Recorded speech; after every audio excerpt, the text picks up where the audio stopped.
Perkenalkan terlebih dahulu, nama saya Dr. Yeni Asril. Sekarang saya akan memberikan informasi berupa satu pelatihan kepada ibu-ibu kader ya.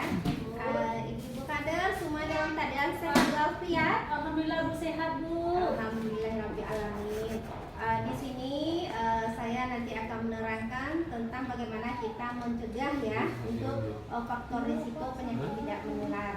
Baiklah Ibu-ibu, tujuan pembelajaran kita ini adalah supaya di dalam masa jangka yang begitu lama waktunya, apabila seseorang sudah terdeteksi atau tidak terdeteksi ini, kita akan menghindari terjadinya penyakit tidak menular ini, meningkatnya angka kematian di kemudian harinya. Itu tujuan kita ya, supaya tidak terjadi peningkatan ya angka kematian.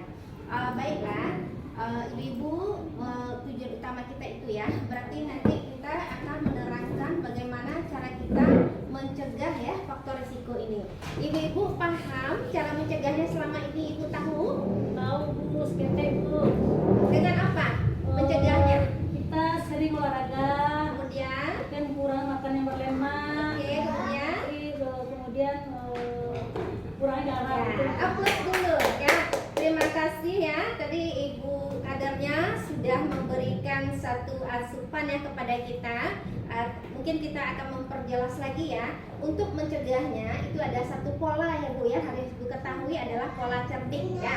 Nah, jadi cerdik itu artinya nanti C itu adalah C itu adalah cek kesehatan secara teratur, kemudian E-nya enyahkan asap rokok ya. Kemudian ada R-nya rajin olahraga, D-nya adalah diet ya. Kemudian I-nya istirahat cukup dan K-nya adalah kelola stres ya. Jadi hanya dengan kita menerapkan pola dalam cerdik itu semuanya sudah mencakup supaya kita bisa nanti mengedukasi masyarakat kita untuk terhindar daripada penyakit PTM ya Bu ya. Berarti Ibu sudah paham ya? Oke. Kemudian kita di sini nantinya kita akan mengajarkan kepada ibu-ibu kader ya, bagaimana nanti kita mengedukasi. Berarti kita harus paham dulu ya Bu ya, apa itu pola cerdik. Jadi di sini mungkin kita akan melihatkan cara edukasinya supaya kita saling interaktif ya antara masyarakat kita sama kita sebagai kader ya Bu ya. Jadi pada saat edukasi Ibu usahakan nanti ada rasa persahabatan antara kita sebagai kader sama masyarakat kita ya. Nah, jadi kalau seandainya kita sudah mendapatkan hasil pemeriksaan dari petugas nantinya di lapangan, kita sebagai di meja, posisi kita di meja 5 adalah melakukan edukasi dan rencana tidak lanjut. Nanti Ibu usahakan nanti seandainya ada pasien kita yang bertanya ya Ibu ya, misalnya dengan bagaimana Ibu nanti apa kira-kira apa Ibu yang mau kita edukasi. Jadi kalau dapat nih pada saat edukasi kita bisa edukasi perorangan ya Bu ya. Kira-kira Ibu apa ini masalahnya Ibu. Jadi kita tanya sama masyarakat kita ya Bu ya. Jadi Ibu sebagai kader harus memberikan pertanyaan terbuka supaya antara Ibu dengan kadernya enak nanti diskusinya ya. Jadi usahakan nanti nyaman, enak, dan apa yang kita berikan motivasi itu bisa diterapkan di dalam kehidupan sehari-hari nanti. Oke, Ibu kader ngerti? Paham Bu. Ya. Nah, baiklah. Kemudian dari hasil pembelajaran kita tadi, ya, Ibu udah tahu ya bagaimana cara pencegahannya. Kira-kira ada yang mau ditanyakan? Ini Bu, tanya Bu. Ya. Itu ke pasien ke masyarakat kita itu kadang-kadang diberikan edukasi susah sekali untuk melaksanakannya karena kalau disuruh mengurangi makan karbohidrat itu sangat berat sekali. Ya. Itu pertanyaan Oke. yang ditemui di lapangan Bu. Ya, aplaus dulu ya.